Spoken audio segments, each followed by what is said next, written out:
నమస్కారం, నేను మీ chef Sai. Welcome back to chef's kitchen. ప్రతి వారం నాకు నచ్చిన రెసిపీస్ చూస్తున్నాం. ఈ వారం మనం చేయబోయే రెసిపీ చికెన్ కట్లెట్. ఈ చికెన్ కట్లెట్ నాకు ఎందుకు ఇష్టం అంటే, ఇది ఒక స్టార్టర్గా కూడా సర్వ్ చేయొచ్చు, ఒక మెయిన్ కోర్స్కి సైడ్గా కూడా సర్వ్ చేయొచ్చు, ఒక స్నాక్గా కూడా సర్వ్ చేయొచ్చు. So it's a very versatile recipe. అది ఎలా తయారు చేయాలో చూద్దాం. యూజువల్గా చికెన్ కట్లెట్ అంటే అందులో పొటాటోస్, వెజిటబుల్స్ ఇలాంటి కొన్ని ఎక్స్ట్రా ఇంగ్రీడియంట్స్ యాడ్ చేస్తారు. నా రెసిపీలో అలాంటివి ఉండవు. నాకు నచ్చిన విధంగా ఈ రెసిపీ తయారు చేయబోతున్నా. ముందుగా కొంచెం ఆయిల్ వేడి చేసుకోండి ఒక కడాయిలో. ఆయిల్ వేడి కాగానే అందులో కొంచెం ఆనియన్స్. ఈ రెసిపీకి స్టార్టింగ్లో ఆనియన్స్ని మీరు రఫ్గా కట్ చేసుకుంటే చాలు, ఎందుకంటే దీన్ని చికెన్ యాడ్ చేసిన తర్వాత కుక్ చేసి దాన్ని ఒక పేస్ట్ చేయబోతున్నాం కాబట్టి మీరు రఫ్గా కట్ చేసుకుంటే చాలు. ఆనియన్ కొద్దిగా కుక్ కాగానే అందులో కారం కోసం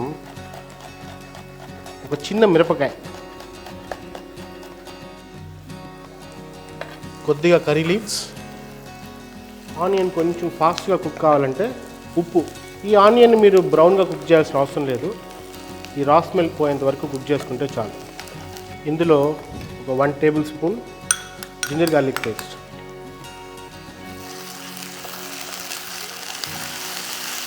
ginger garlic paste raw smell పోయేంత వరకు కుక్ చేసుకోండి.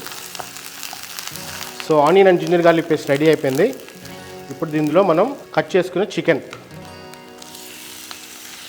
ఈ బోన్లెస్ చికెన్ యూజ్ చేసేటప్పుడు బోన్స్ రాకుండా చూసుకోండి, ఎందుకంటే మీకు ఒక చిన్న ఎముక ముక్క వచ్చినా కూడా చాలా ఇబ్బందిగా ఉంటుంది.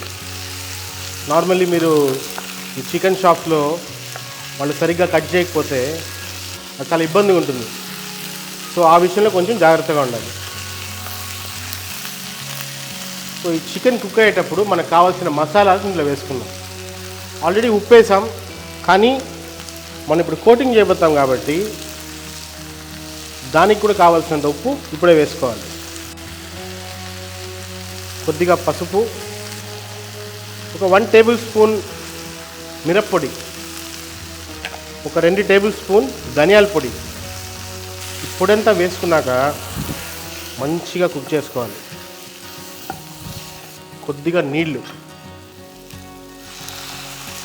ఎక్కువ వేసుకోవాల్సిన అవసరం లేదు, ఈ చికెన్ కుక్ చేయడానికి మాత్రం చాలు. ఈ రెసిపీ వల్ల ఇంకొక అడ్వాంటేజ్ ఏంటంటే, చికెన్ ముందుగానే కుక్ చేసుకుంటున్నాం కాబట్టి కట్లెట్స్ ఫ్రై చేసినప్పుడు లోపల పచ్చిగా ఉండే ఆస్కారం ఉండదు. కొన్ని రెసిపీస్లో ఏంటంటే చికెన్ మిన్స్తో, అంటే చికెన్ కైమాతో స్టార్ట్ చేస్తారు కాబట్టి అది లోపల సరిగ్గా కుక్ కాకపోవడానికి ఛాన్సెస్ ఉంటుంది.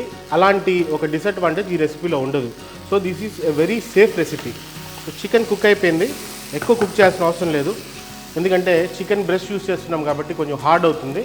సో కరెక్ట్గా కుక్ చేసిన తర్వాత ఇది కొంచెం ఆరబెట్టుకోవాలి. ఇలా చేసేటప్పుడు ఈ మసాలా కనుక టేస్ట్ చేశారంటే కొంచెం ఉప్పు కానీ మసాలా కానీ కొంచెం ఎక్కువగానే ఉంటుంది. కాకపోతే ఇందులో మనం ఇంకొన్ని ఇంగ్రీడియంట్స్ యాడ్ చేయబోతున్నాం కాబట్టి వాటికి సరిపడా మసాలా కానీ ఉప్పు కానీ ఈ మిక్చర్లోనే ఉంటుంది. మనం కుక్ చేసుకున్న ఈ చికెన్ మసాలాని వేడి ఆరిన తర్వాత ఒక మిక్సీ జార్లో వేసుకొని ఎక్కువగా ఫైన్ పేస్ట్ కాకుండా కోర్స్గా గ్రైండ్ చేసుకోవాలి. కట్లెట్ ఎక్కువ పేస్ట్గా ఉంటే బాగుండదు. తినేటప్పుడు మన పంటికి చికెన్ తగిలేటట్టుగా ఇలా రఫ్గా గ్రైండ్ చేసుకుంటే చాలు. ఏవైనా చిన్న చిన్న ముక్కలు ఉంటే కూడా పర్లేదు. ఈ చికెన్ కట్లెట్ మిక్చర్కి టేస్ట్ కోసం కొంచెం రఫ్గా చాప్ చేసిన ఆనియన్, ఫస్ట్ వేసిన ఉల్లిపాయలు కుక్ అయిపోతాయి కాబట్టి ఈ రా ఆనియన్స్ కొంచెం వేసుకుంటున్నాం. అందులో కొద్దిగా కొత్తిమీర మంచిగా మిక్స్ చేసుకోండి. బాగా మిక్స్ చేసుకున్న తర్వాత మిగిలిన ఇంగ్రీడియంట్స్ మనం యాడ్ చేసుకోవాలి. ఇప్పుడు ఈ మిక్చర్ టైట్గానే ఉంది, కానీ మీకు కనుక మిక్చర్ కొంచెం లూజ్గా ఉంటే కొద్దిగా బ్రెడ్ క్రమ్స్ యాడ్ చేసుకోవచ్చు.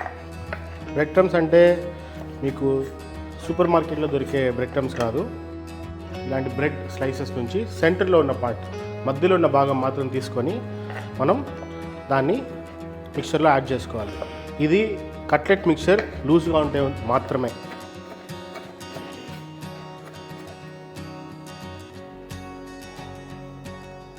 ఇక్కడ మనకు మిక్చర్ కరెక్ట్గానే ఉంది కాబట్టి ఎక్కువగా బ్రెడ్ క్రమ్స్ యాడ్ చేయడం లేదు. మీకు నచ్చితే ఇందులో చీజ్ కూడా వేసుకోవచ్చు. ఇప్పుడు రెడీ అయిన ఈ మిక్చర్ని కట్లెట్ షేప్లో చిన్న చిన్న బాల్స్గా చేసుకోవాలి. ఈ రెడీ అయిన మిక్చర్ ఎక్కువగా టైట్గా కూడా ఉండకూడదు, ఎక్కువ లూజ్గా కూడా ఉండకూడదు. మిక్చర్ రెడీ అయిన తర్వాత మీకు కావాల్సిన షేప్కి కావాల్సిన సైజ్కి బాల్స్ రెడీ చేసి ఒక ప్లేట్లో పెట్టుకోండి.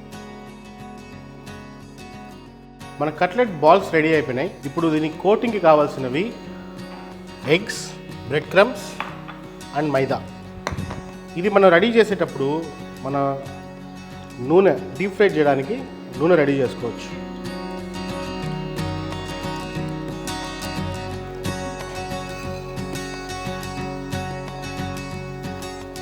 మన చికెన్ కట్లెట్స్ రెడీగానే మన నూనె వేడవుతుంది.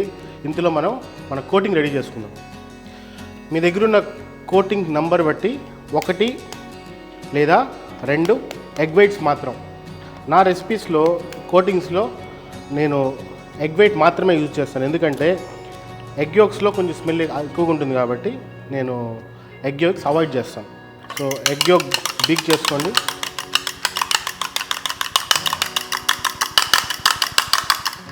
కొద్దిగా మైదా, ఈ మైదా వేసి ఈ ఎగ్ వైట్తో ఒక థిన్ బ్యాటర్ రెడీ చేసుకోండి.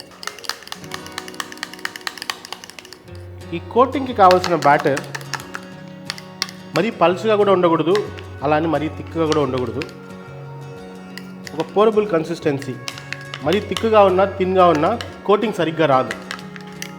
ఈ కోటింగ్కి సరిపడా ఉప్పు చాలా తక్కువ అవసరం అవుతుంది, ఒక చిటికెడు. ఇప్పుడు మన నూనె కూడా రెడీ అయిపోయింది. ఇప్పుడు మన కట్లెట్స్ రెడీ, కోట్ చేసుకోవడానికి batter ready, bread crumbs ready, మన ఆయిల్ కూడా హీట్ అయింది. ఇప్పుడు చేయాల్సిందంతా ఈ కట్లెట్స్ తీసుకొని ఈ బ్యాటర్లో రోల్ చేసి ఈ బ్రెడ్ క్రమ్స్లో కట్లెట్ షేప్కి మీ చేత్తో షేప్ చేసుకోవడం. మీకు పర్ఫెక్ట్ షేప్ రావాలనేం లేదు, మీకు కావాలంటే రౌండ్గా చేసుకోవచ్చు, ఇలా టియర్ డ్రాప్ షేప్ అంటాం. ఈ షేప్లో కట్లెట్స్ని రెడీ చేసుకుంటాం. యూజువల్గా దీనికి ఒక పెద్ద ప్రాసెస్ ఉంది.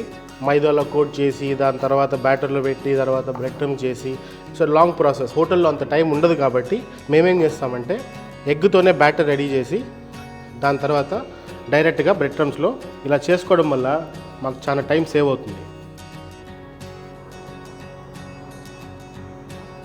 సో మనం కట్లెట్ 2 షేప్స్ రెడీ చేసుకున్నాం. ఒకటి రౌండ్ షేప్, ఇంకోటి వాటర్ డ్రాప్ షేప్.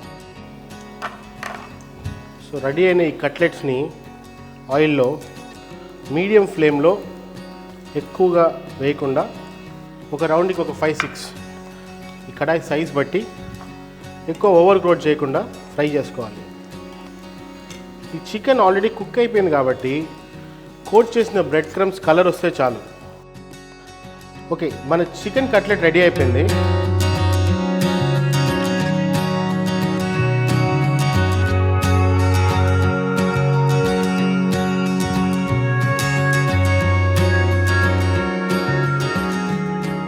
ఓకే, మన చికెన్ కట్లెట్ రెడీ అయిపోయింది. నేను ముందే చెప్పినట్టు సో ఇందులో ఎటువంటి ఎక్స్ట్రా ఇంగ్రీడియంట్ మనం యాడ్ చేయలేదు. మనం చేసుకున్న చికెన్ మసాలానే బ్రెడ్ క్రమ్లో కోట్ చేసి ఫ్రై చేయడం వల్ల కంప్లీట్లీ చికెన్. సో ఇది ఒక డిఫరెంట్ టైప్ ఆఫ్ కట్లెట్. ఈ చికెన్ కట్లెట్ని మీరు కూడా ట్రై చేయండి. కమెంట్ బాక్స్లో ఎలా ఉందో చెప్పండి. ఇలాంటి ఒక ఇంట్రెస్టింగ్ రెసిపీతో వచ్చే వారం మళ్ళీ కలుద్దాం.